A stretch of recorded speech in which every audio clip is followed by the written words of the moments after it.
This is the September 12th and 24 meeting of the Monmouth Planning Board. Stephen O'Donnell, the chair. Members: Dave Shaw, Rick Grant, Larry Saucier, Bonnie Green, Ray Simon. David Mills contacted me that he's out of town.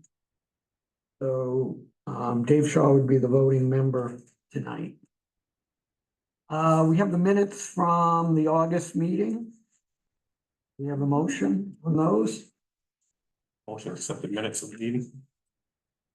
Second. Second. Any discussion? Anyone see anything that needs? What they spell wrong? I didn't see anything. Usually do one or two. I know.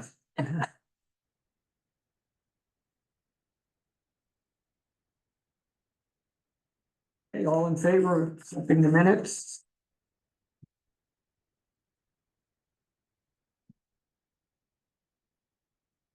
Right. Old business, Lake Star, I think it's still pending before DEP, so. It's been tabled by agreement. And Question on that, yeah, on lot 4, they're building. But they had to relocate the septic field. What does that do? Does that do anything for us? I don't think, well. They were going to send in, I was told back a while, an amended plan. And that Okay. amended plan should show the new The new location. location, okay, I'll let them know. I think the plan is ready, Yeah, they're just waiting for the DP, so they'll send the plan back to them. When they went to dig, it wasn't acceptable. yeah. So they had to find another No. spot. All right.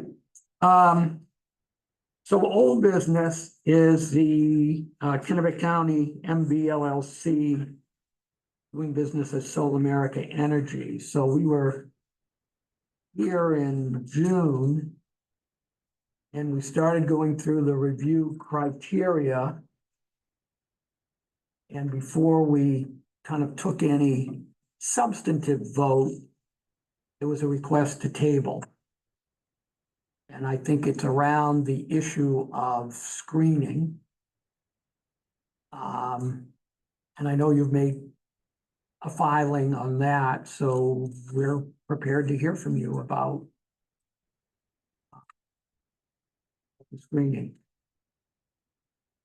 Good evening, ladies and gentlemen. I'm going to be presenting on the Zoom, so you're gonna see it up on the screen there. Just a quick second, please. Let me share my screen. Share is disabled.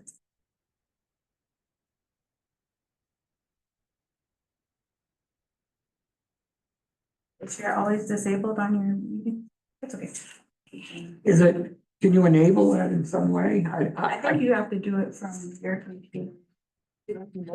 Enable screen sharing. We need a tech person here. So much trouble. with this. I think you go to the share, you move your cursor to the share. Where is, you Do you mind? Yeah. You do it.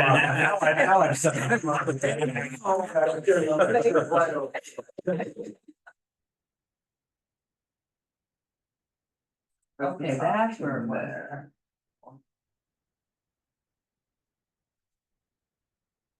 Yeah, probably that one.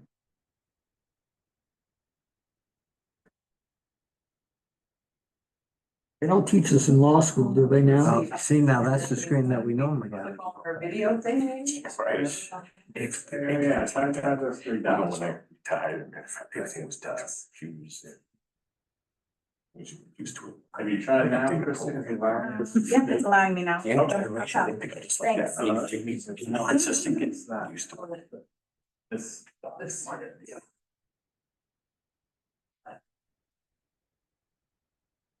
There she goes. Good teamwork. Yes, dream work. Alrighty, so thank you guys for your patience with that. So I am Chrissy Lee Ramsey. I know you guys have previously dealt with Lauren Badoon.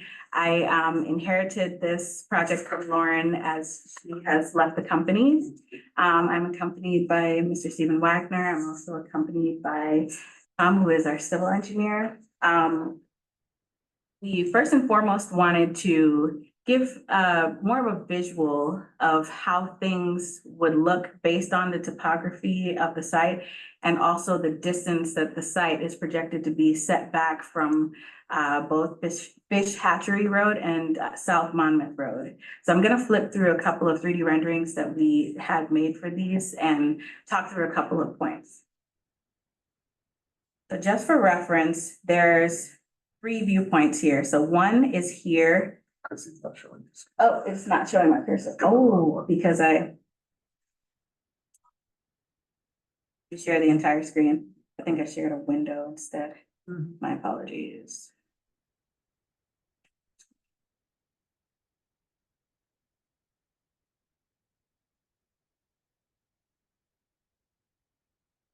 That's, yeah. Okay, take 2. There we go.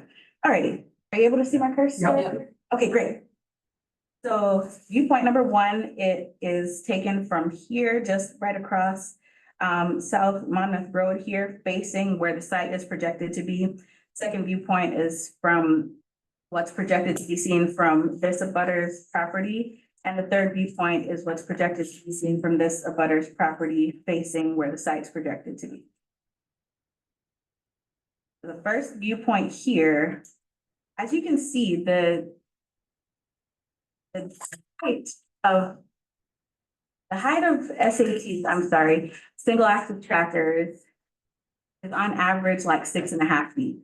And if you had a person standing out in the field set back a little under 1,000 feet, they'd look very small to you. So that's kind of the effect that we're having here. It's a very softened view of the panels. Like if you look at this picture, it's very hard to distinguish where the panels actually are, which they are here. And that's that initial planting using the species distance and all of the parameters in the planting plan that we submitted with our site plan. This is the view after 5 years of growth. The growth was projected based on the average yearly growth given by our landscape architect who stamped and signed the planting plan submitted with the site plan. Point number 2, this is what it's projected to look like at year 0, which is the time of planting. And year 5. Where is the perspective of the photographer that's behind taking this? Where is the photographer standing? So where the points were on the photo is. That too. That position 2, Mhm. See, there's red dots on that. right there. These little dots, like number 2 right here. So that's where. Okay, the so one perspective- is on, Fish hatchery, right in the corner, fish hatchery. yeah, I see Fish Hatchery, and one is on South Monmouth. Yes, Then the so other number one- 1's on South Monmouth, Fish hatchery. number 2 and number 3 are on Fish Hatchery. Fish Hatchery, okay, thank you. No problem. Again, with the projected growth at 5 years, there will be nothing in sight. Viewpoint number 3, which is also off of Fish Hatchery, excuse me. And that particular property will see more of where the panels are projected to be, but also their view is softened by the distance of the site from the property owner's property. And again, after the 5-year projected growth, they are projected to see nothing. They'll achieve an opacity that would block out the solar set.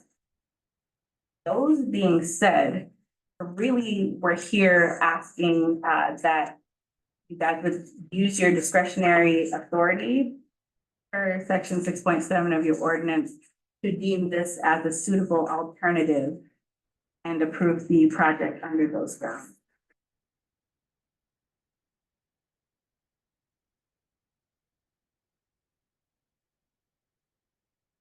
add something to that? Um, so, again, Stephen Wagner with Rutland Lake thing. Yeah, with Soul America, and I guess I see it as you've got two options. One is what we're dealing with is standard 6.8.932E, which is applicable because we are adjacent to an existing major medium solar facility, and that requires that the project area is fully screened from adjacent roads and abutting properties by existing vegetation or topography. Got two paths to making a substantive decision here. It's either determination that which I think is a factual call, that this is fully screened at the time the project first exists on the face of the earth, fully screened from existing vegetation and topography. We don't have a definition in the ordinance of what fully screened is, so I think that's a factual determination for you. If you determine it's not fully screened in your judgment, then as my colleague was suggesting, under 6.7, we believe you'd have the authority to determine that a reasonable alternative exists if you think it satisfies the intent of the standard adequately. So the trees that are gonna be planted, the trees and shrubs. At planting, what is their height? Average is 6 to 7 feet. It varies by species and you have very prescriptive requirements in your ordinance that we do. So we're meeting that average height. So is it gonna be a double? I mean, are you proposing like a double line? It's more so, it's at least double, and then we have shrubs mixed in with the tree planting. So we've got evergreens, deciduous, plus various shrubs kind of interspersed.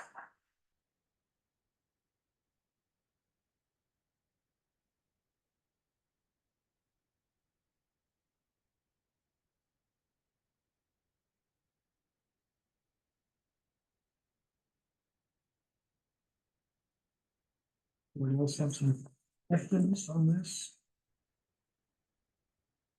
How are you going? There's a difference between what it looks like in, when trees are in full leaf and when they're not. And so how will, I mean, it may be, you may put things up and everything's in leaf and it's wonderful, and then wintertime comes and it's not. So how is that going to be decided, designed, so that regardless of the season, there is that screening? And that was factored into the planting plan that the landscape architect prepared. So we're using primarily evergreen trees. And then we're mixing in some other stuff that looks a little better to fill in the year, the shorter shrubs that will, leap off. But primarily we've got evergreens that will stay providing the screening year round.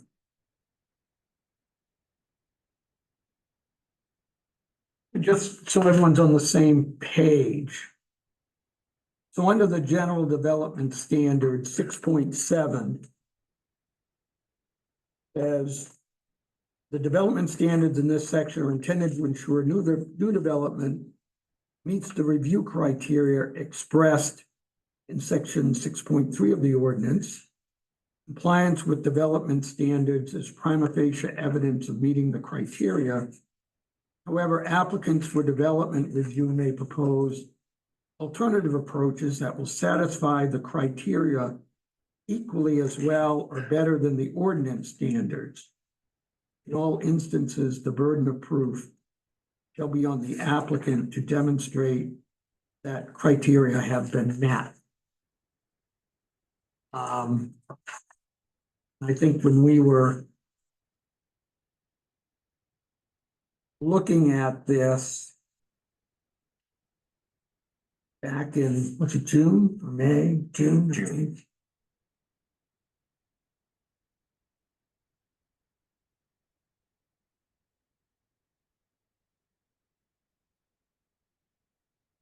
I think we made a determination that it is within the distance of another permitted project.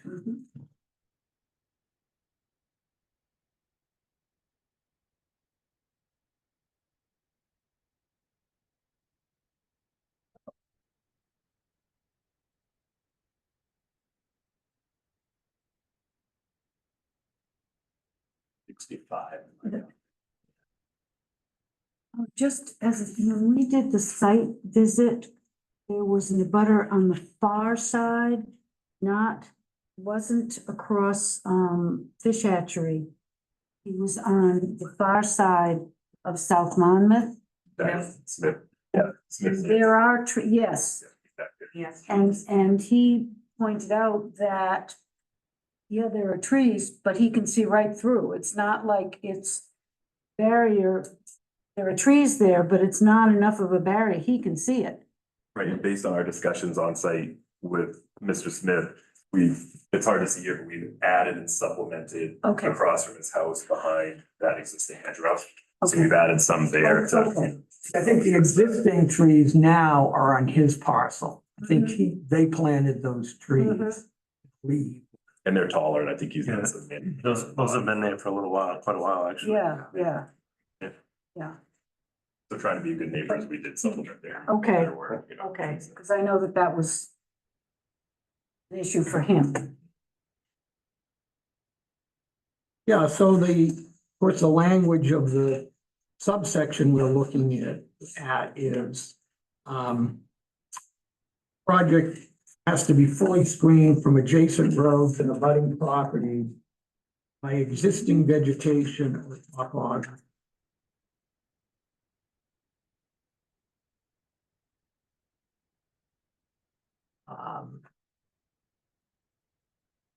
But it was the 500-foot one, that was the stumbling block, wasn't it? 500 Right, that it's within 500-foot. fit of the other project. I don't know if that cared whether there was screening or not at that point. It was point blank 500-foot.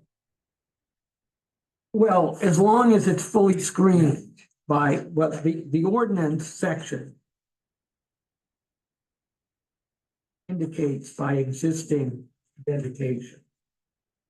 500 feet, If it's within 500 feet. 500 feet. What's? Major projects will not be located within 1/2 mile radius of the perimeter of all other permitted major or minor medium solar projects unless the project area is fully screened from adjacent roads and abutting properties From the by perimeter. existing not from the vegetation center. or topography. Okay.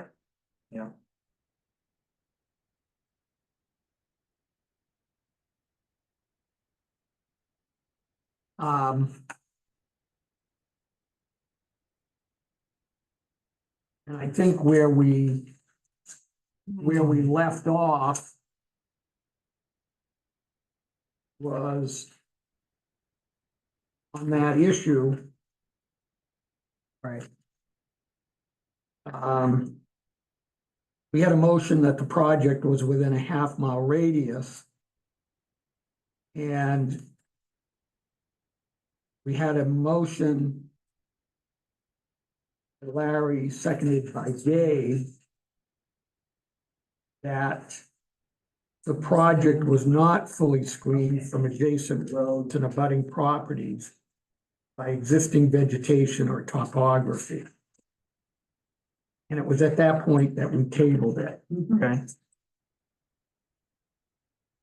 So I think the first issue is to vote on that item. And if that motion is voted in the affirmative, then the question is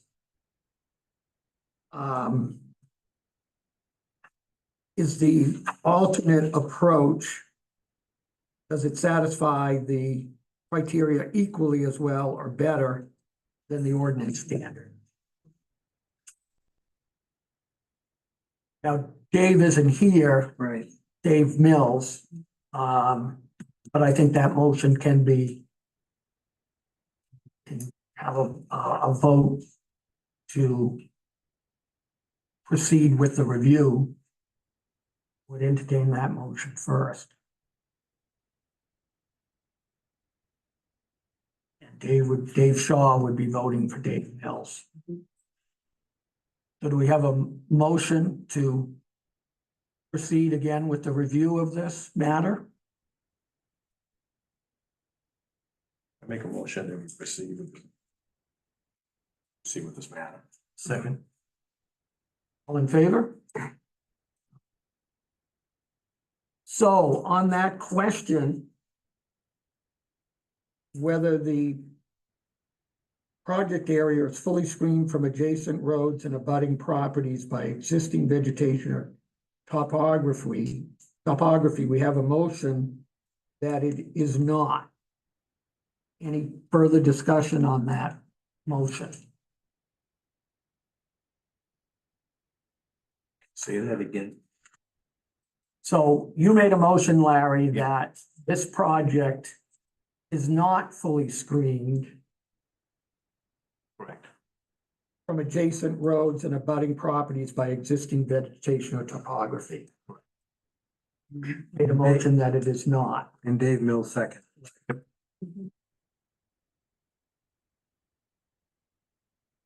As it stands right now, it's still that way.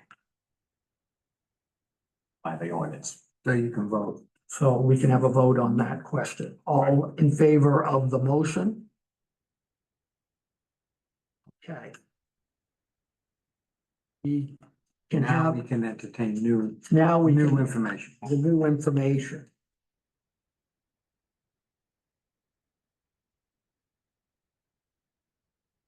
So the only problem is it still goes back to that same thing. Is it gonna be fully screened 24/7, 365? Because if it's not, come winter and it's in violation of our approval, and it's already been installed, it becomes quite expensive. So we have to make sure that whatever we approve, if we approve it tonight, is fully, will be fully screened 24/7, 365.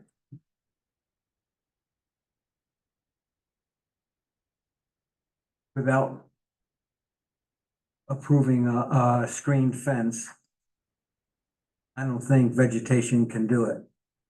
Well, it's gonna take some time for It's gonna take time. those trees to grow. Right. That's it. Excuse me, how tall did you say the plantings would be of the evergreens? Planted height is Yeah. about, averages 6 to 7 feet at planted height. But there's gonna be 4, 5, 6 foot spacing between them.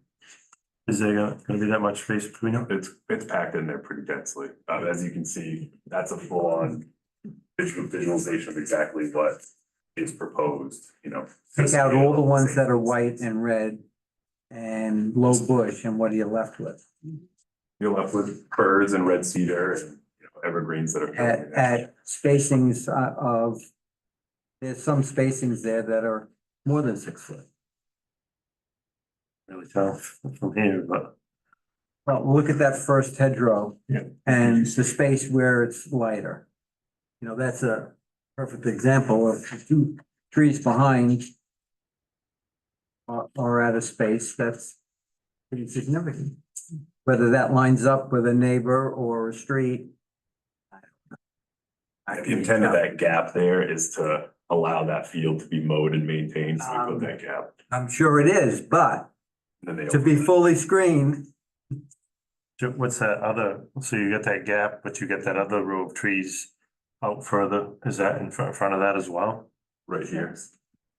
So this comes all the way around this property Yep. line, this comes up to here, which overlaps where this one starts, and you can see that on plan. Right, so where that space is out closer to the road, that you have plantings That stays open, that. going left to right, yeah, So really, if you're sitting on the road, you see. you're gonna those see roads that, where- gotcha, yeah. So you're kind of sneaking up there.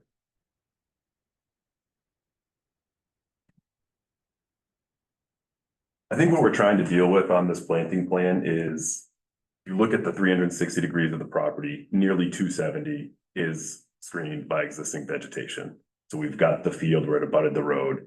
And we think we are proposing a good faith effort to meet the intent of the screening. This is not an inexpensive planting option that we're proposing. So we're trying to deal with the property that we have. And that's why we're, you know, trying to get close to the road where we can, leave the space, kind of keep the nature. One of the ideas we talk about in the screening world is like, you don't want to cut everybody off. You don't want to make it be short and feel claustrophobic. So we're trying to push it back to the fence where it makes sense, but block it where it doesn't. So a lot of thought went into this and we think it's a good option to meet the intent and be good neighbors here. Your access is still going to be off of South Monmouth Road, where the garage is No. now, right? And that's the other spot where you'll see it, obviously a straight shot up the gravel road. You're gonna get, that one little area, you're gonna get Right. lips of it, but we do have some plantings there to try and cut it off.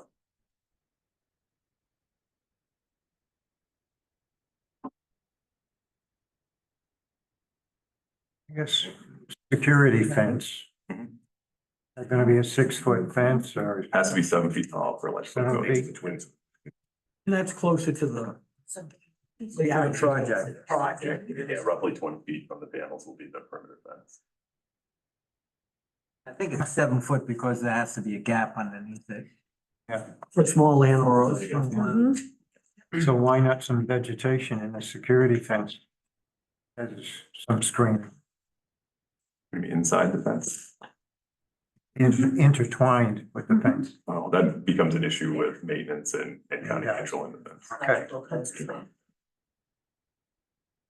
Would have been easy if we would have been able to allow screen chain link. So we have It's not in the, the slats. the slats are a lot cheaper than vegetation. Well, so, one of the problems is that construction is gonna, well, if construction didn't start for a couple of years, and you could see how that screening developed, it would be an easier question for us to answer. It's this whole problem of existing vegetation. It's not there yet. Yeah.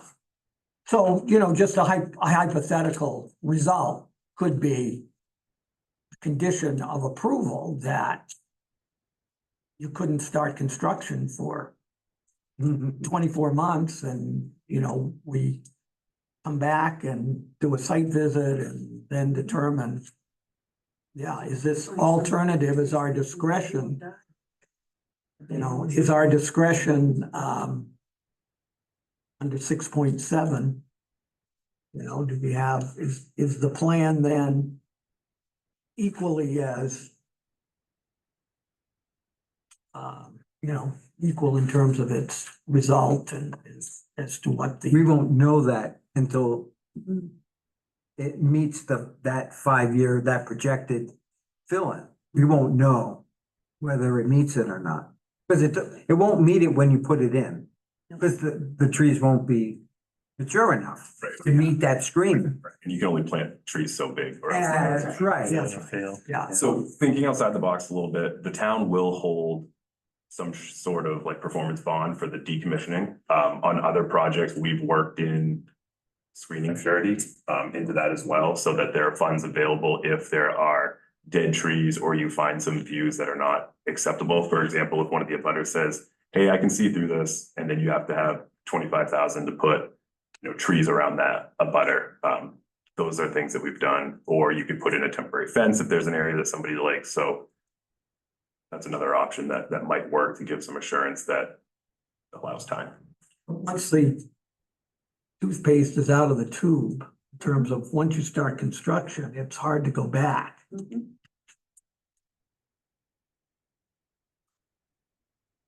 mean, I think you put a great effort into this. It's just the language of the ordinance that says what it says. Fully screened. Can I add on to, I think where you're getting at, Tom, is, I mean, I think 6.7 gives you a little bit more discretion. I think does it satisfy the standard, and that I view it more broadly to satisfy the intent of the standard, which is to not have the visual impact of essentially two projects, right? Like that's the whole design of your standard. And so I think you can look at it if you're using your authority under 6.7, I don't think you're as tied to that language of fully screened. I think what you're tied to is the intent of eliminating that visual impact. And so I think your suggestion of a condition of essentially planting must occur 2 years before the building permit is issued, consistent with this planting plan, in addition to a screening surety, should there be any discovered gaps, the town would then have access to of funds from the applicant to provide additional planting or screening measures to achieve full screening. Say if that's a situation that it needed more screening, what does the town have to do to receive those funds to make sure that that screening gets added? How does that work? Well, they've got to, if they had a conditional approval, they couldn't get their building permit until that screening was, Gotcha. that would be the Yeah. assurance. They couldn't start construction. They could start the site work to at least some of the site, I mean, you got a practical matter when you're bringing in construction equipment, you kind of need a bigger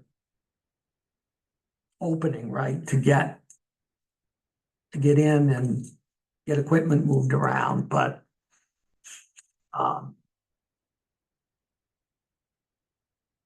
Can I do a little sausage making out loud? Yeah. Sure. Is there a, in your world, is there some sort of quantitative or qualitative standard we can tie? Because I think maybe some of the hesitancy is having a kind of open-ended discretion, down the line. I think if I were in your shoes, I might be a little bit uncomfortable with that, or most likely it might be the CEO making this determination. So is there some sort of accepted standard we can apply from the visual impact perspective of a percentage of opacity or something?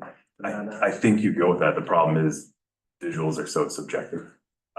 That it's hard to really measure that. We could dig into it if that would be, something worth considering, and we could work out that agreement in that language.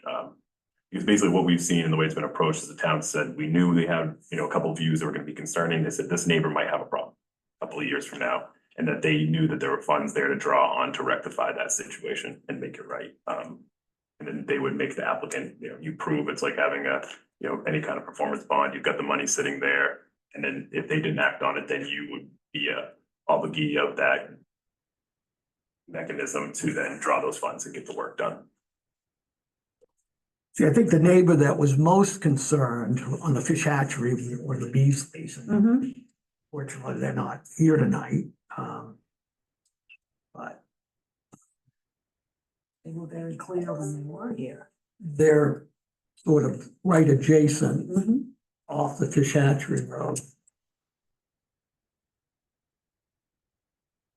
I think what's a good example is you look at the, lands of Smith, that is as much of a hedgerow and green evergreens that are separating it, and you can still look through and pick apart existing vegetation that, might not be suitable, but it is there. That meets the intent of the ordinance. There's trees around the rest of the property, so to me, there's some gray area. We're trying to, fill that in and make sure it all makes sense.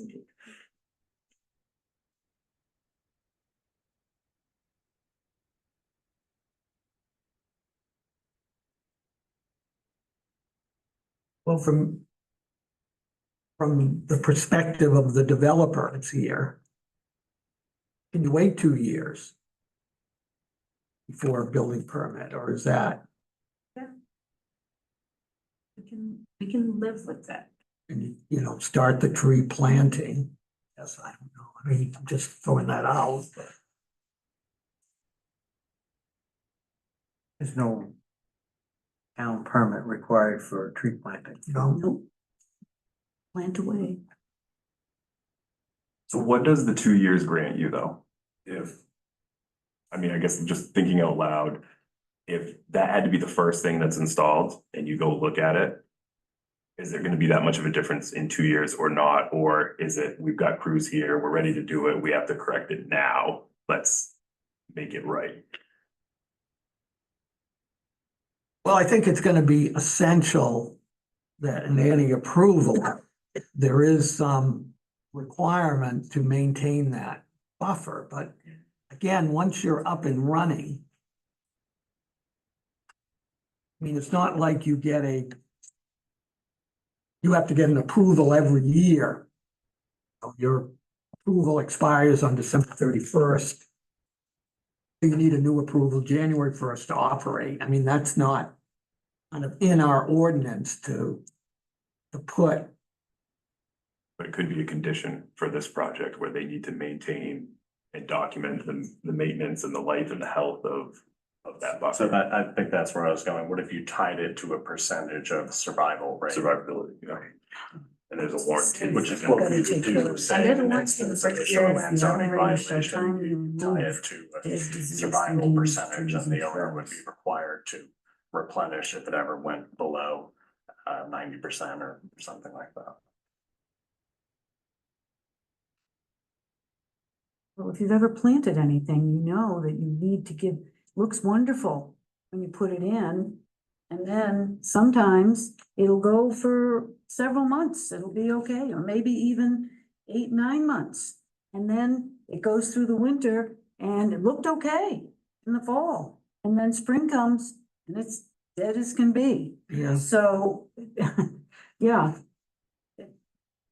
You have to give things It's often. also about the several- time of year that you do the initial planting as well, because you wanna Yes. plant before the rainy season and really get the plants established Mhm. before then. Once we ensure that we do that, we'll have a better survivability. Things after winter, things that looked okay, sometimes just don't make it. For whatever reason. You know what happens, Steve, when we rely on codes to do yearly, monthly, bi-monthly inspections. I hated it. That's our issue, not theirs, though, you know? I was the codes officer for 18 years. Some sort of maintenance agreement in that, so that it gets maintained, you know, because look at the storms we've been having and people, you know, you lose trees. So that would be some sort of Yeah. condition to maintenance. You can certainly shift the burden to the applicant to produce Well, it maintenance says- reports. It says the. We're gonna rely more on the neighbors calling us and complaining that there's 5 dead trees there, and they want it full work stopped on the project until those 5 trees are replanted green. Well, I suppose one option, just as try to see if we can somehow move forward, would be again, to say table to the next meeting, and in the meantime, give us an amended, sort of maintenance plan that includes the trees with maybe some type of escrow. And kind of the agreement that no construction till the trees are in for 2 years and are inspected, that they're, Sustainable, I guess, yeah. I guess, then we can come back next meeting and see how that fits with everybody. So in lieu of the 2 years, how would you feel about us hiring a third-party arborist, certified arborist or landscape architect to do the inspection after installation to give us the thumbs up to move forward? Okay, I think our problem is, we're kind of looking at, how is the public gonna view this? The citizens of Monmouth voted in this standard. And we know that there are people that aren't particularly happy to have this, the abutters. And so, this gives us the opportunity, or them the opportunity too, to come in and hear what you're proposing. Oh, I think we're fine to come back. And I'm trying to think of a way to help get more support to the town and where you Yeah. need it. That then will allow us to rectify in a time. yeah, I think having any major construction started before I know you're making then an economic commitment.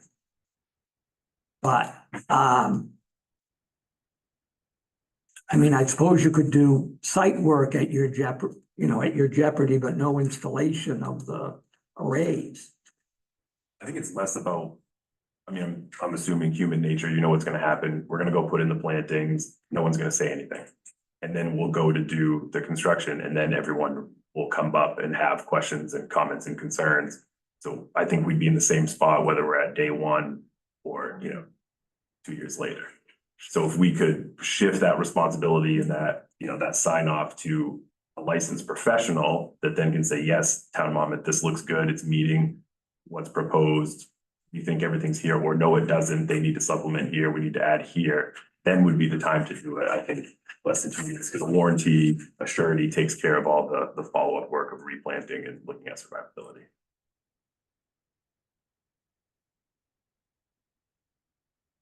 I mean, we can work it up and come up with a couple different options. I think we're willing to figure out what makes sense. Because really, we're talking about, 300 feet along that one road. Otherwise, there is existing vegetation. The abutters have some screening. The road is not, I mean, what you got around the road, South Monmouth Road is a lot of scrub and it's deciduous. So you really need the conifers of the. But that's again where we get what there's no definition of screening. It just says vegetation. It doesn't say evergreen. No, it says fully screened. It doesn't define screening. And I know we're picking words. Yeah, I'm just trying to think of, Yeah, I mean, we, I think, understand you gotta have an access in. So it's hard to screen that. I mean, I think looking at an offset there, fish hatchery was, maybe a good thing. Then you've got, the ability to do some dual use there. The whole thing is, what is this gonna look like when we get to the start of the development? That's, for me, that's the hard thing, when we have this fully screened standard. Yeah.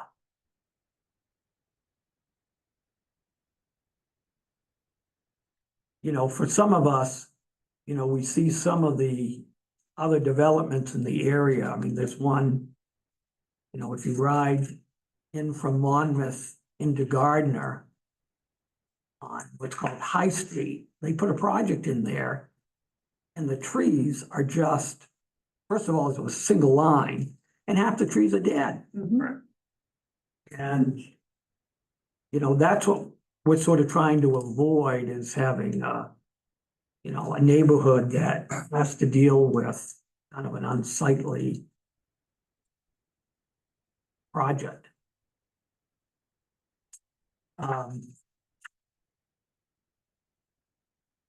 But, from my view tonight, the best I see is to kind of come up with some, if you guys can propose something to us in terms of start of construction, getting the trees in, how to maintain them, the licensed arborist doing an inspection. I mean, it sets you back a little bit, obviously, but. Right, but there's workarounds, so I think. Yeah.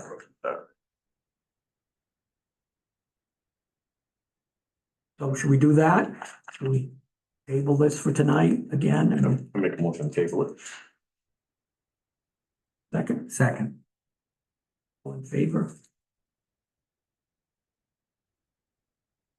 Thank you.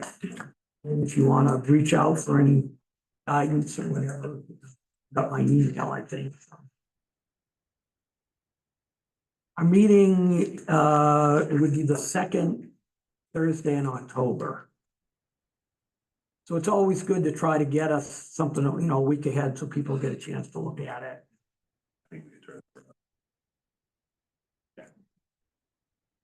Okay, great.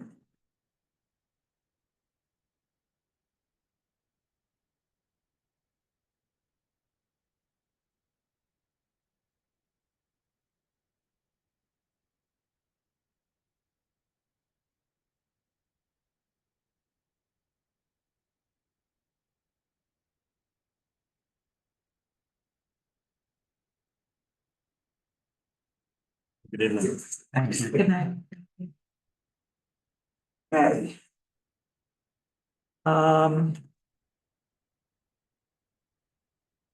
So then I think I think that takes care of old business, new business. Yep. We have a new plan from Novell. They redesigned their plan. As you may have remembered, they had sort of like as you went to the Smith property, Smith Farm, not, and sort of toward the South Monmouth Road, there was sort of another set of panels that kind of, so they've eliminated that.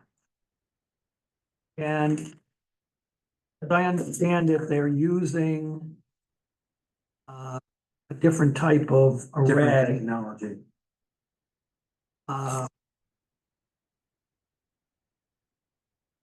And I thought someone would be here from the town. Oh, too. Oh, okay, good. You did a great job of that, Wayne. Yeah. So, Good. say good evening, my name is Ralph Ednesian with Novel Energy. So interesting conversation before with that one. I spent 20 years on my local planning board as well.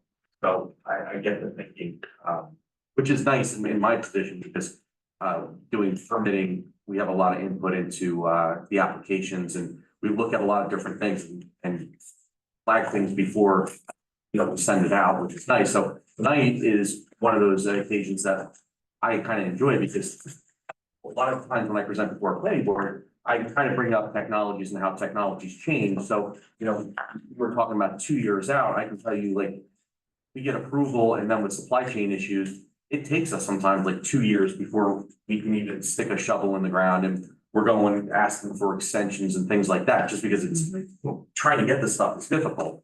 So what we have done is we're always looking at the sites that we have before we start construction. And this site in particular, we are going with a different kind of panel, which gives us the ability to reduce the acreage from 6.73 acres to 5.3 acres. Originally, we were approved for 3,042 panels. We are only using 2,444. So everything else with the site is staying the same, screening, the access. The only thing we're doing is we're changing the equipment and we're making the site smaller. So how many was it before? It was 3,042 panels. And now it's 2,444. I guarantee you, if we come back in 10 years, it'll probably be half that, or maybe even less, because I mean, it's such a growing field. Everybody's trying to make a better widget, so to speak, in this case, a panel. So, who knows, maybe one day it's just gonna be the size of a chair sitting in a field someplace and that'll be perfect.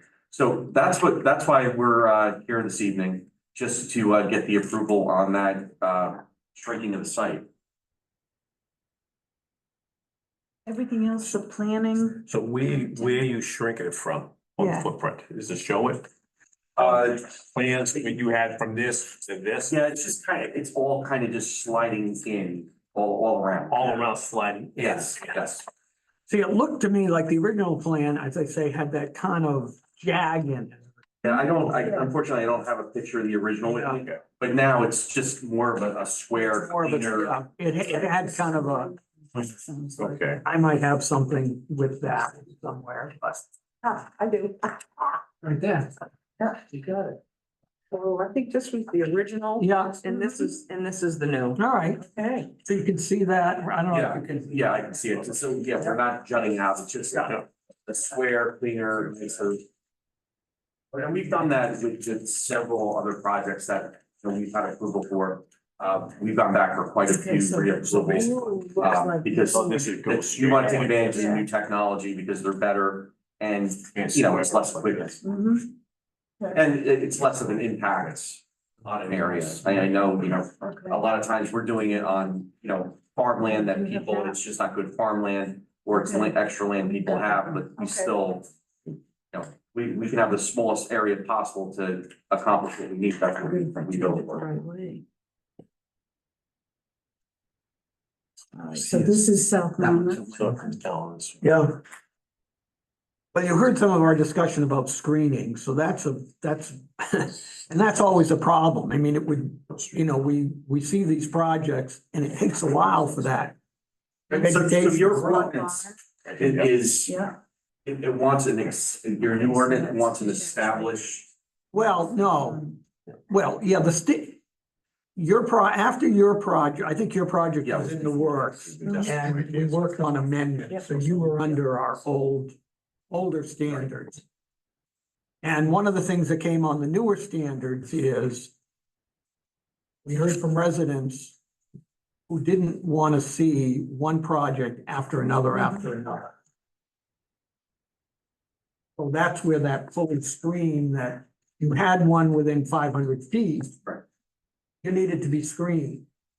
So I can tell you so we have someone that goes to site at least once a month, if not more. I mean, we don't have a lot of traffic, but we have the technology where if something's not working right or there's some kind, they'll go out and check it out. We also have our guys when they're out there, they do check our screening and we do replace trees if they're dying or not well. So we do that on other sites because that's part of the approval process. So when you're approved to do something, you just, especially with a tree, you can't just do it once and if they all die, it's like, oh, they died. It doesn't work that way. So we do replace our trees when things die. And, you know, we've even sent people out in heavy snows and, you know, especially for newer trees, you know, shake the snow off them so they don't break.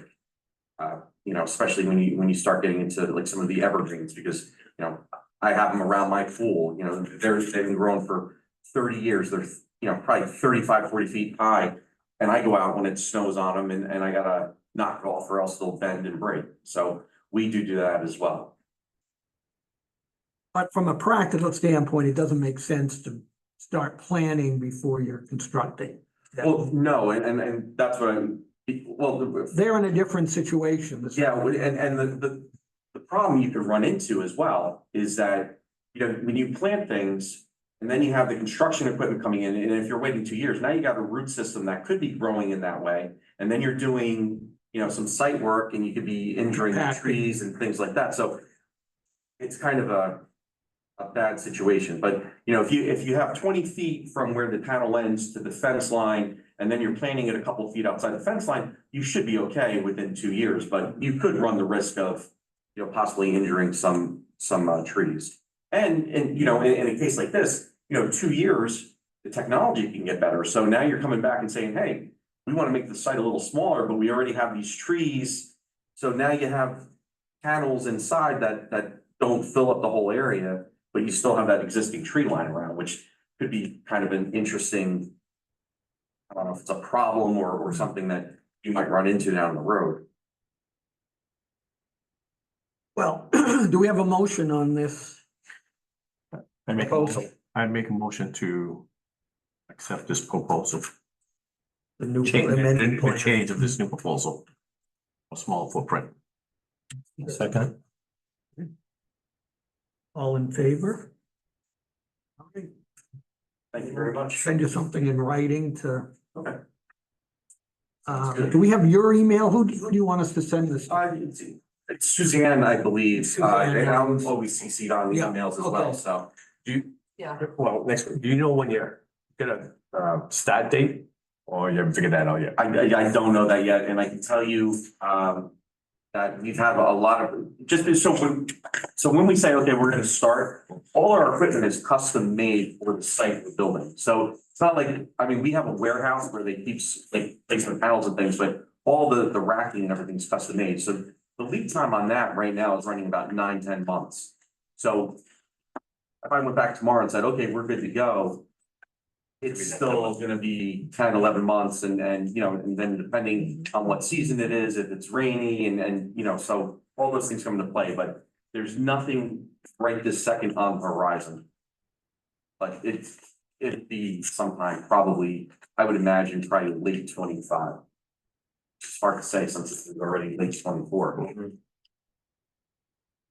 Well, so this approval is good for a year. I mean, There was already a renewal on the old plan for a year, but now we'll be running from, say, tonight.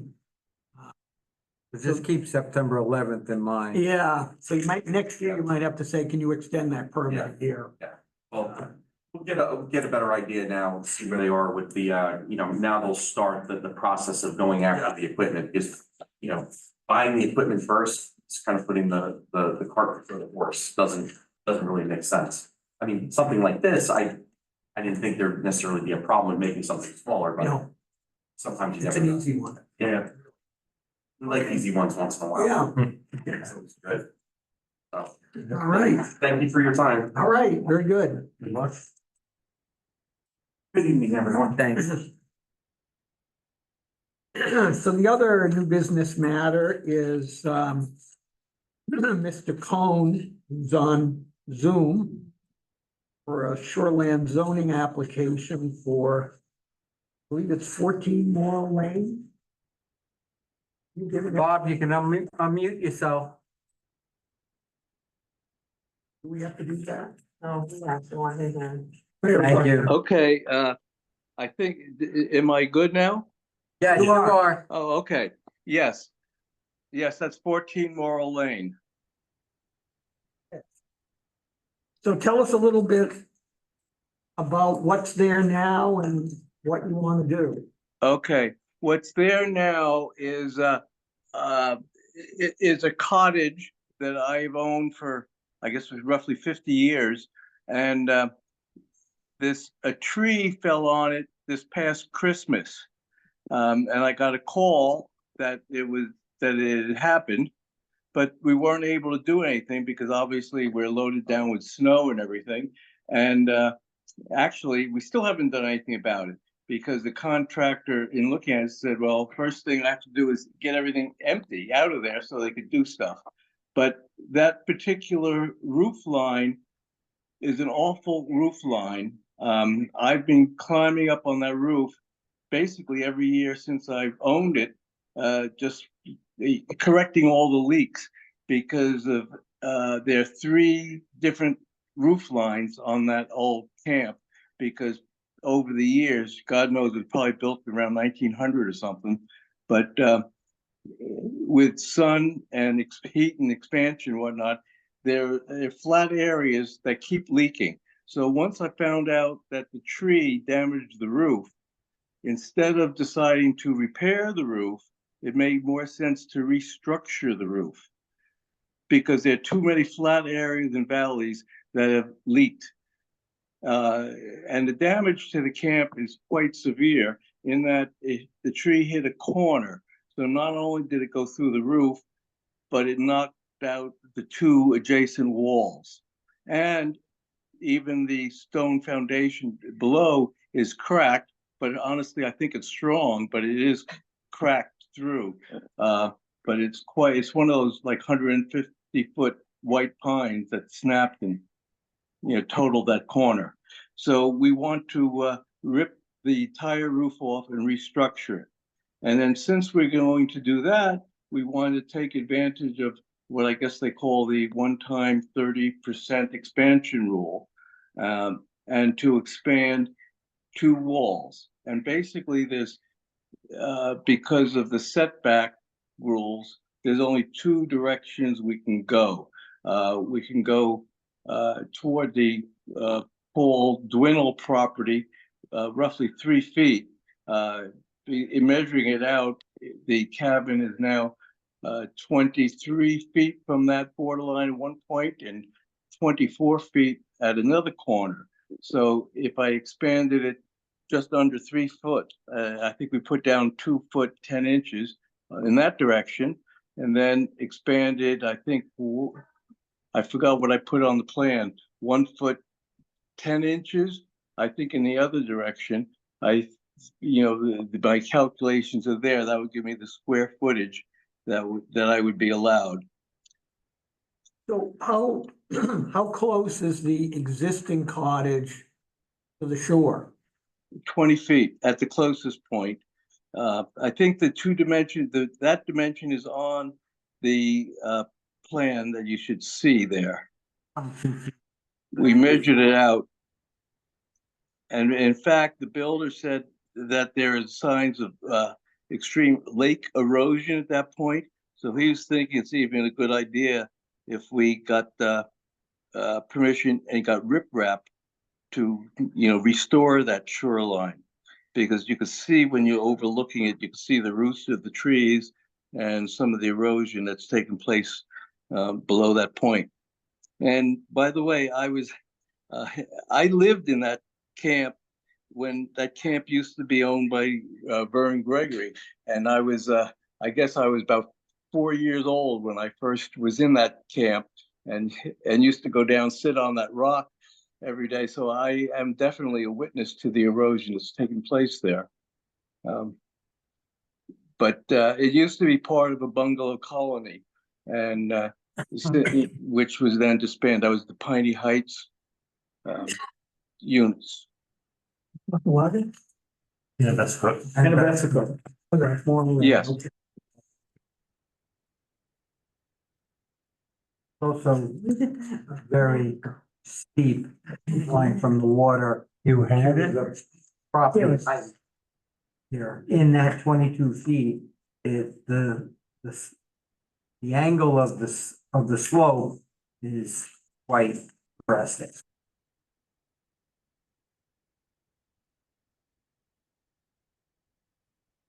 So the foundation that exists, what's your plan for that? Okay, the foundation that exists that I was referring to that's cracked, that was under that section, it used to be the old porch of the cottage. And that, I guess on the new plan, he would rip off the wall, which is actually broken anyway, and would be building that up to be the same level as the rest of the cottage. As a porch, it was one step down. So I would say roughly 10 inches maybe below the level of the rest, or maybe a foot. But anyway, it was one good step down below. And if he would rip that off, my thought was to actually form a little concrete on top of that with reinforcing rod that would hold the top of the foundation together. Because I think my personal opinion is that it's still sound, but it is cracked. And I think as long as it's held together and doesn't fall down, I think it would be, quite sufficient. It's held up for, I guess, 100 years, and it doesn't look like it's going anywhere. So I think, of course, what happened, we added you to the agenda because apparently you got an application in, but it never kind of got on our radar till the end of last week. One of the things that they neglected to tell you is that, or maybe you didn't see it in our requirements, is that we're supposed to have what are called pre-construction photographs, which sort of show the cottage as it exists and maybe, how it looks around, the shore area and so forth. But in any event, I think you're gonna have to give us, I think we're required to have those photographs under state law, but we usually do a site visit. Sort of go down and take a look. So usually at this first meeting, we only kind of accept your application, determine who has to be notified as an abutter, and determine the filing fee, and then schedule a site visit. And then we may kind of indicate what other kind of additional information you may need to provide us. Sure. So let's just take a look here a minute. The 20-foot properties within 20 feet. I think, let's see, Dave Shaw, are you there? Yes, Yeah, because I would say, I think you were there, but I don't know if that's considered a site visit or how, or not. No, Okay, so you need more people. Now, I happen to now be in New Jersey. I just got here Monday, but would it be possible to make that site visit with the contractor who would be Sure. doing the building? yep, that's Okay. fine. You know, and you can be in touch with us by telephone if you want while we're there. That would be great. You know, it's just someone to kind of show us, you know, where your boundary lines are and, you know, again, you know, seeing where the expansion is proposed. It's always helpful. Right, I think in terms of the expansion lines, there's only two directions I could possibly go according to the rules, because one end, I can't go closer to the lake. No, you can't And- go any and- closer. And one side is, I don't know, under 10 feet from the board, so there's only really two directions that I could possibly go. And to go both directions would make sense in our plan. Basically, I mean, it would certainly be easier just to do the expansion on one wall alone. But since I would want to be able to bring a vehicle down and use part of it as a garage, and the only way to do that would be to make it a little bit wider, because there really wouldn't be room for the existing structure wouldn't be wide enough for a garage door, because there's an old stone fireplace smack in the middle of the place. And the old stone fireplace, I don't know that we'll want to restore it, but I don't want to take it down yet either.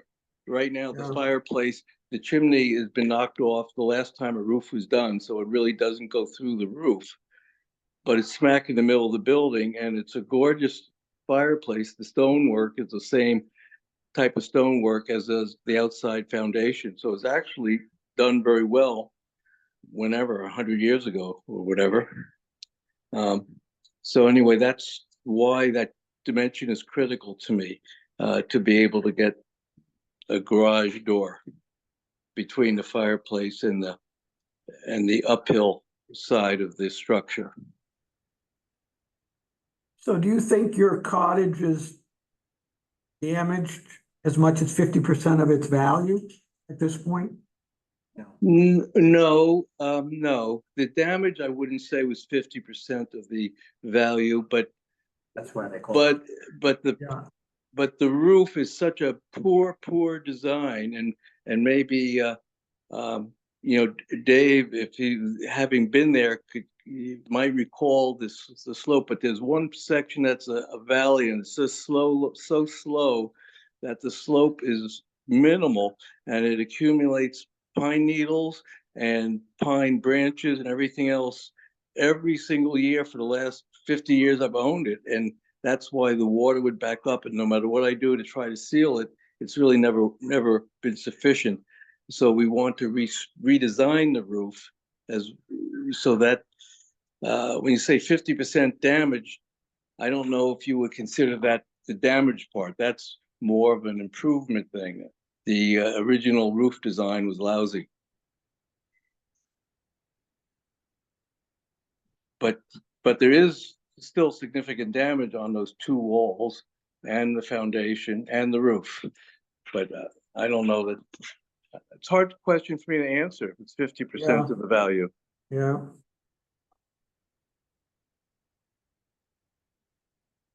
Yeah, so since you're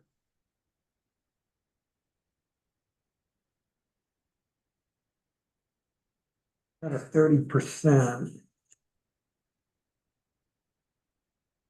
So the additional square footage would be how much, do you think?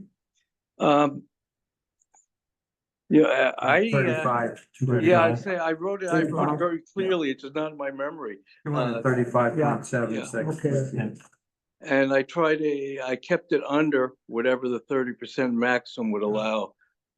just because I didn't want to get. It is under. Yeah, yep. Let's just see here. It's the elevation of a new roof, correct? What the elevation of. Yeah, no, we're gonna keep it under 20 foot to the eaves and the whole bang, but, you know, they called me down just to see if it met the requirements before they did all the paperwork in here.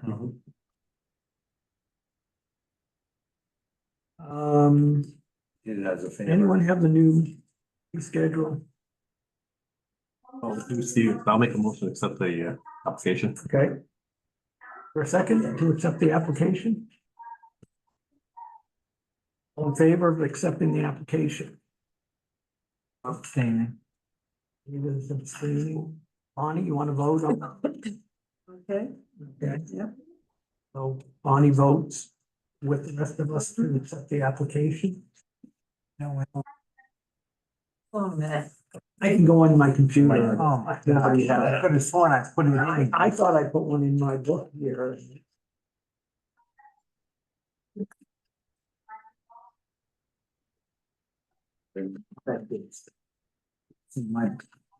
Yeah, I got time. Yeah. That's. Yeah. Yeah. If I took a bunch of stuff.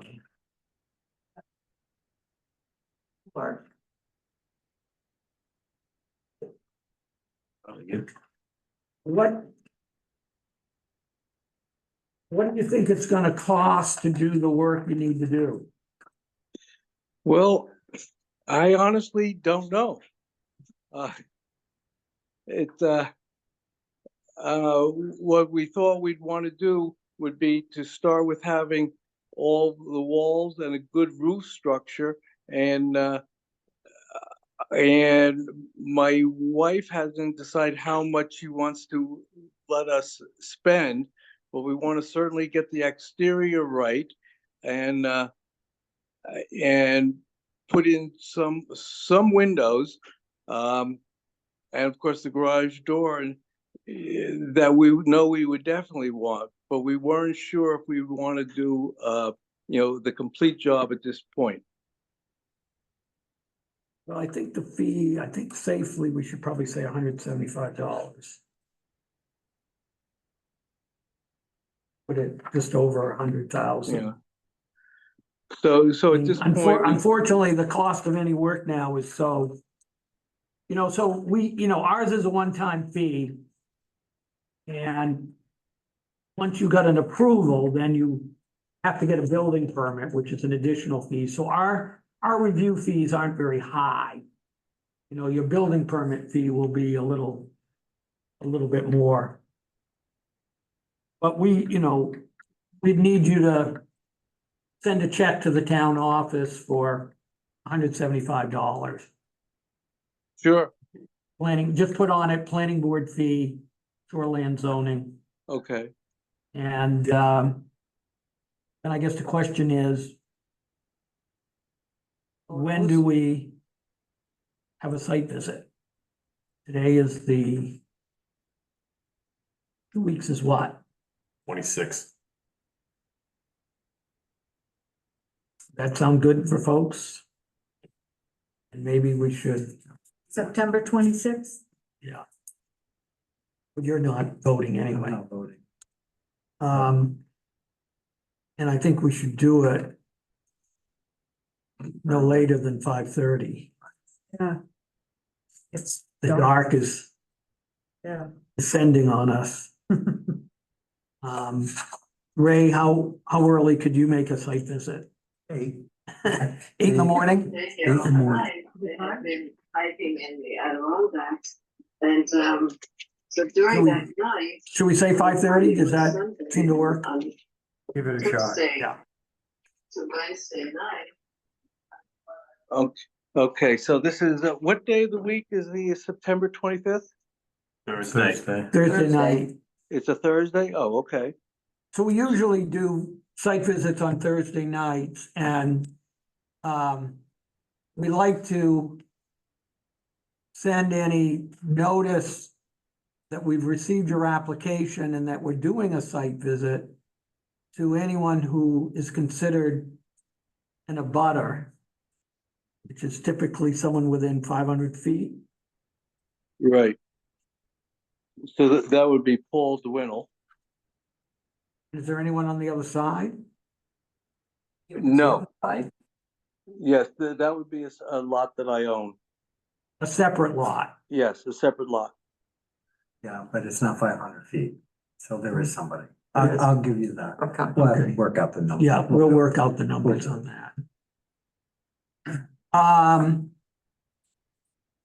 Yeah, so Bob, if you find out from your contractor, he couldn't do it that night, but he could do it the next Thursday, you could let us know as soon as possible.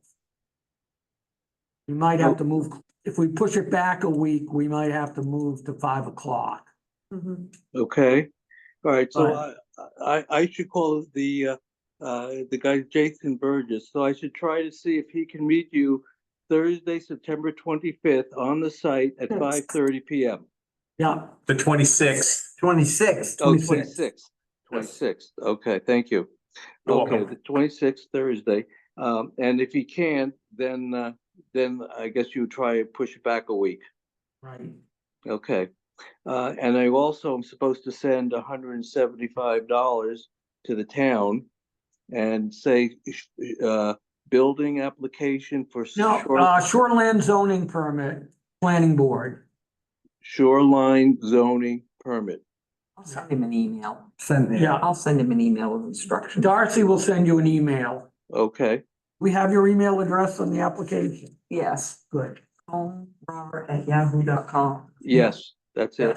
I'll send him an email and I'll CC Sarah so she knows to be looking for the check. So the other thing, Oh, you need pictures, you said. yeah, All right, so maybe he should be, yeah, do you're you gonna want to get need- the pictures before you do the site visit?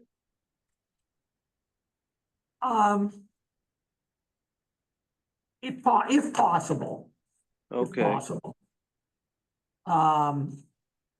So there's also gonna be, so you have pre-construction photographs, and then once you're all done, you have post-construction photographs that we have to have kind of on file. okay, sure.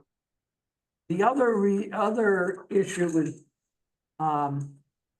sort of a erosion control plan. And this sometimes is your guy who's building it. What measures is he gonna take during construction to make sure we don't have, runoff getting into the lake?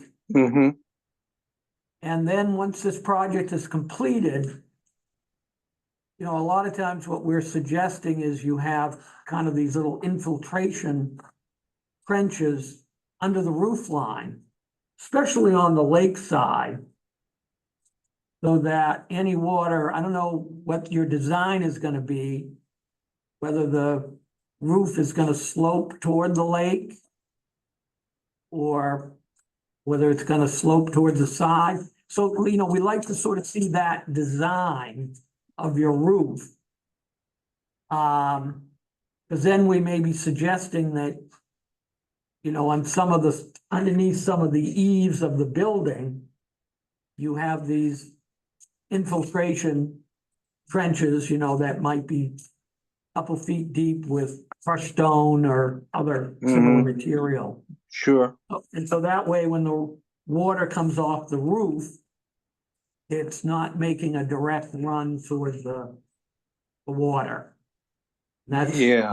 that's where you pick up phosphorus and some other stuff that, causes the algae blooms and other issues and shoreline erosion. Of course, Um, in that area, the vegetation is all hemlock and pine. There's no grass, lawns, or anything that would normally have those phosphorus issues. Yeah.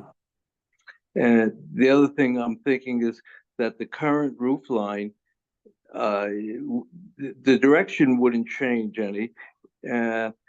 So I'm thinking no matter what you did with the new roof, it wouldn't change what's already happening in terms of water to the lake.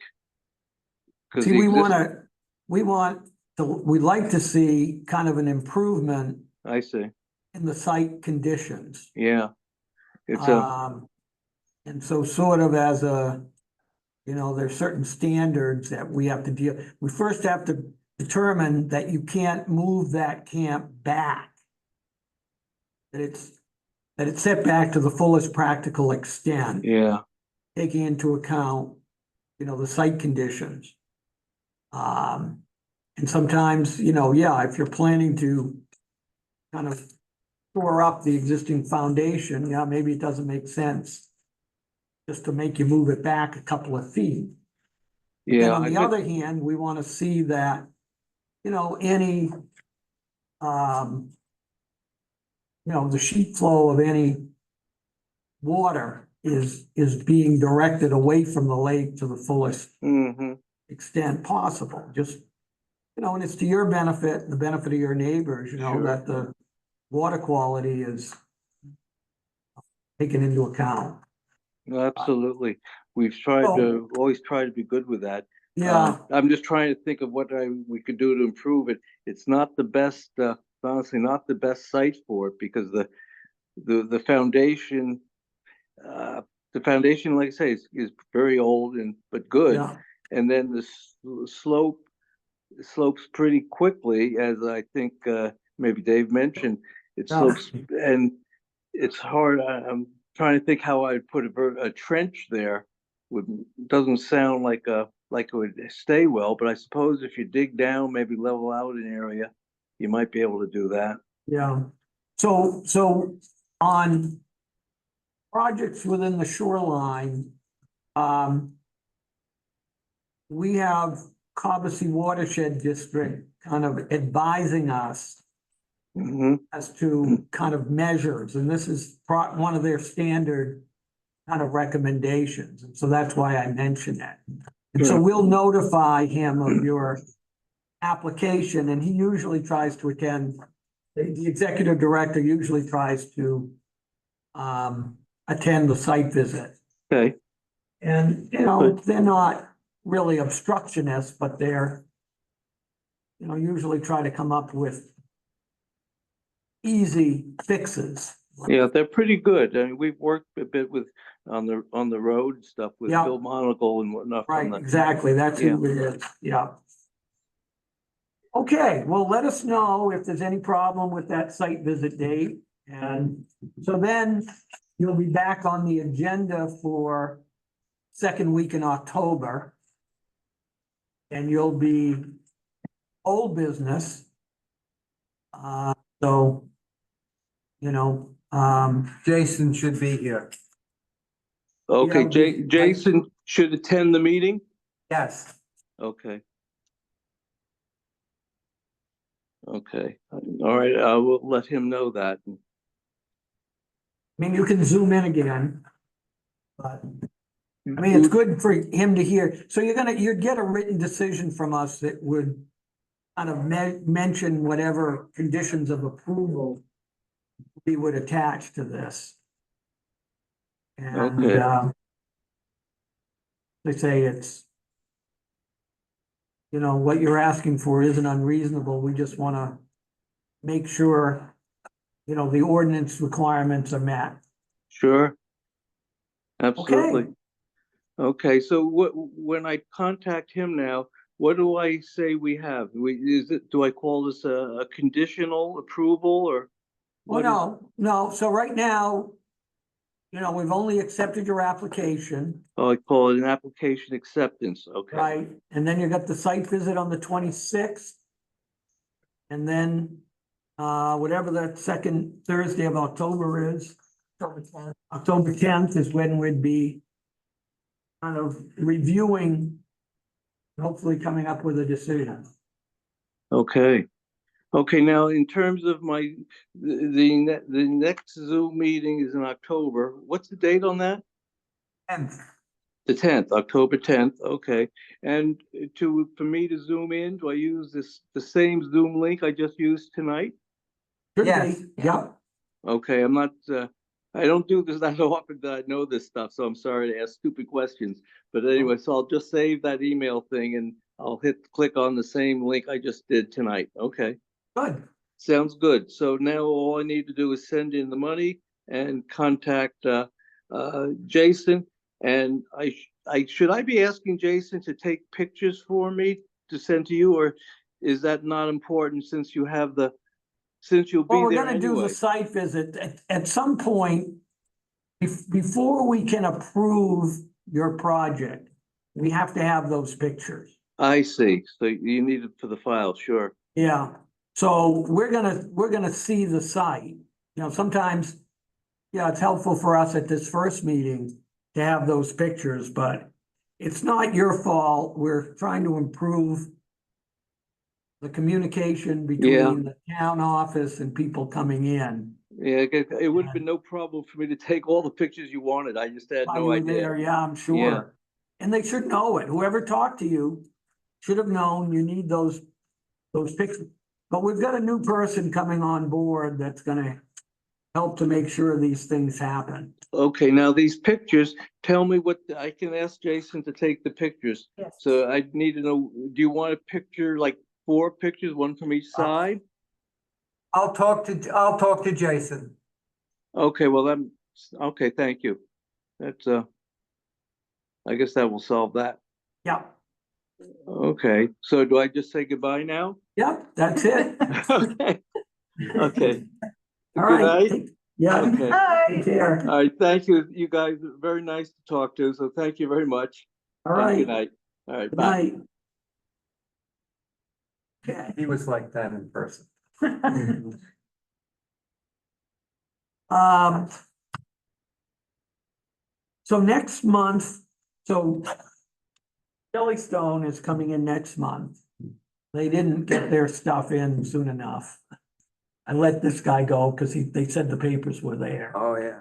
But I thought with this solar stuff going on, wasn't gonna let them kind of come in early.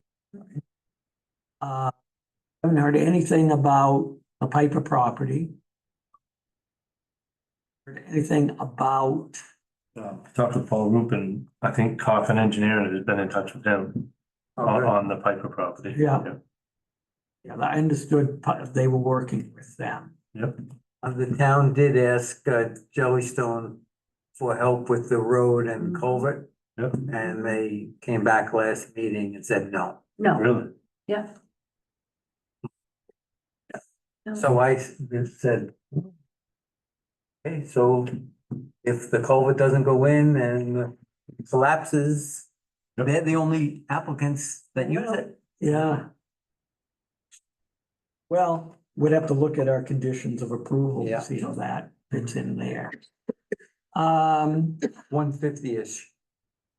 I just got the number for 150, how much the value. and we said 175. I know. No, 150,000. You based it on 100,000. Right. Well, no, I based it on more than 100. Okay. I added another 50 to Yeah, it. I was gonna say, because originally he said 135, and then he told him 175, and I didn't say a thing. I just Okay. kept my mouth shut. So Jason and Isabel are working on a contract for her to work as planner, 1-year contract, As a town planner. town planner. Nice. So I think she'll want to be meeting with us kind of to say how she's gonna do things, but she will review things for us. And hopefully maybe the meetings even, And kind of point people in the right direction, maybe. Right. Yeah, that would be, yeah. Winthrop has a town planner now. yeah. So that's good. I saw the contract. I saw an email today. I didn't respond, but I'm gonna touch base with Isabel, make sure Yeah, it looks good to her. I think it's about 8 hours a month, I think, but, yeah. So she doesn't plan to attend meetings, may do some on Zoom. I mean, if there was something significant. I told Justin 8 hours that's what I geared Yeah, for the planning board a month in my itinerary. That's what they copied. So the other interesting thing, the other night, we had a meeting on the comp plan and Paul Roop said to me, what's going on with, I don't know if it was 244 Academy Road? Just up the road. Yeah. Apparently, there's a house that has been used for a grow operation and has significant fertilizers and chemicals that they're uncertain what they are. Right. And whether they were using that as an address for some of these to be shipped to and then distributed to other Right. areas. So I don't know if the police have been involved, if you, There's absolutely Where's nothing the police can do. Where's They haven't 244? broken any- Where is that? They haven't broken any laws. they said it's So about I- 2,000 feet after the school. It's the high ranch on the right-hand side. Don't bet. On the right, it's on the right. The high ranch? Yeah, Well, it's so it's split level, split level split house. high range, After the old school? yeah. Yeah, No, after the new school. Oh, that is- after the new school. Huh. Well, Um, It's not the only one in Monmouth either. No, it's, It's owned by the Chinese. yeah, This one is? yeah. Chinese. Yeah, I looked it up, a guy, the address is Brooklyn. They said it's a warehouse, the physical address. There's something called the Maine, I think it's called the Maine Monitor. That's an online. So if you go on their website and you type in the address, then this article comes up and it shows the reporter kind of knocking on the door of the house and, you know, shows some of the stuff outside and. They only have access to the house at 2 o'clock in the morning. Is when all the action happens on the house. There's nobody there, Is that except for like every deli- other week at like- 2 o'clock in the Like morning. deliveries or something? Yeah, yeah. No kidding? Yeah. Wow. I'll sneaky. go in and tend to. Hmm. I mean, that's one of the problems. Well, I mean, shouldn't there have been site approval? It's a business. How do you It's an prove- illegal- How do you prove it? How do you prove it? It's a house, it's a residential house. Yeah, How do you prove it? right. Until somehow you get So access. they have broken no laws. Make a Yeah. couple phone calls to Uh, DEA. But that might be some- Yeah, Aren't they aware? I think The police are aware, they know exactly what's going on. Yeah, But this, but they can't, it's civil at this point, they haven't done anything. yeah. They have to prove it. Somebody's gotta come forward, so they have to catch them at it, they have to do something. Yeah. There's a report that's been going on for a lot longer than people think. It's the First I heard of it. It's not only here, it's all across the state. It's all, Yeah. it's, well, it's, and other places as well. Yeah, the first time I heard about it, I laughed. This is the first time you heard about it, but I basically have known it for over a year. Really? So, it's a house. Well, at Somebody's living in 2:30 it. in the morning, I'm not. Shut I'm down not out myself, you operation know? up north, doing the same thing. How But, did they do it? there was, an action that they could enter the house. That's right. That's how they got them. They shut it down. You can't go to a judge and ask for a warrant.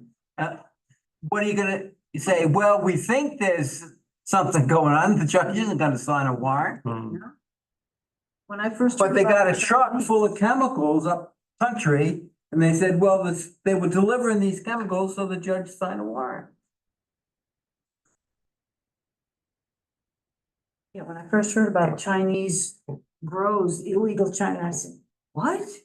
Yes. What? When you're delivering chemicals, there is federal laws and different Yes. things that they have. But to these are have. homemade chemicals. It's still a chemical. Still a Mm. chemical.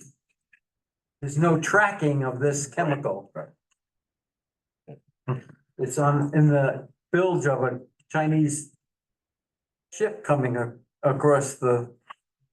yeah, the article was very interesting because they say, you know, there have been raids in California and some of the officers are getting sick. Yeah. They're, Because of the now when they're doing raids out there, they're wearing hazmat suits. No kidding. Little old Monmouth, you know? Yeah, Come on. That's what they do. They find it just little place down in the house, or is it? Sneak in. There's no one Buy- there. buy- Well, I think they buy paid, I property. don't know if it showed the price, I they think paid a they did. couple $100,000. Yeah, They paid good money, they pay good. money. real money for it. Gotta be a lot of money in this. I can't picture the place. What are you doing with the plans? You taking them all back? yeah, I'm gonna take it back to the, if you guys wanna keep a copy, that's fine, because I. How think I many are sent- here? I think they. I got mine. This I is think I told her Novell's. not- I think I told her I wanted 9. Oh, this is all Novell. Yeah. So do you have a copy yourself? No, I just brought the whole, it came in a great big box Yeah. and I didn't even unroll it. I didn't know all that stuff was in there, so. I lifted the box and Yeah. said, ooh, I'm not doing this. You should see me trying to get into the thing. Oh,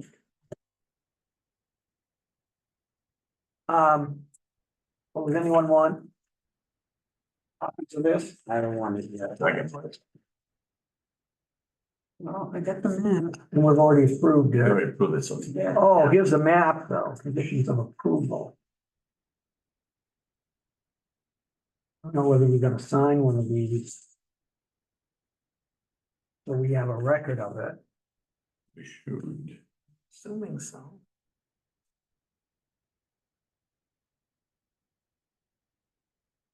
I don't know, I mean, there's no.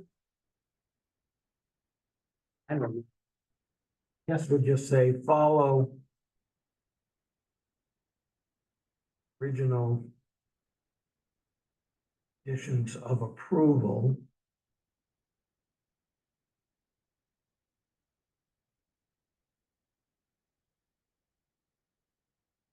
I'll just write on this plan, this one we should keep, planning board. Approved. To plan. That. Reduces. They gave us the figures. 3,044 to 2,444 panels. It reduces. Number of panels, That might be in there. again, what was the numbers, Larry? 3,044 to 2,444. So they reduced it by 600 panels. And site. Development 6.7 to 5.3. area. 6.7 acres to 5.3. Yes.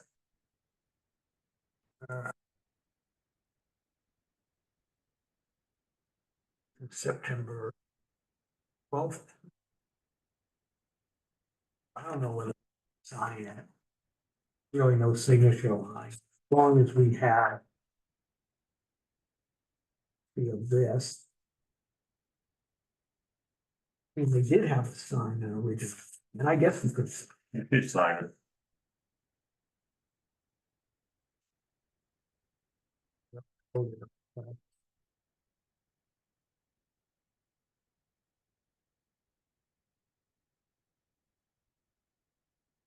Right, You want to just sign comma? yeah, that's fine.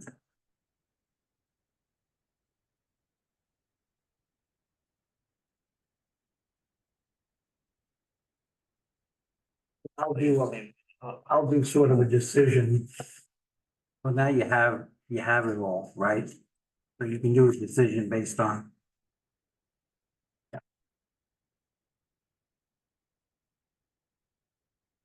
I don't know. And that's the thing. You know, in some.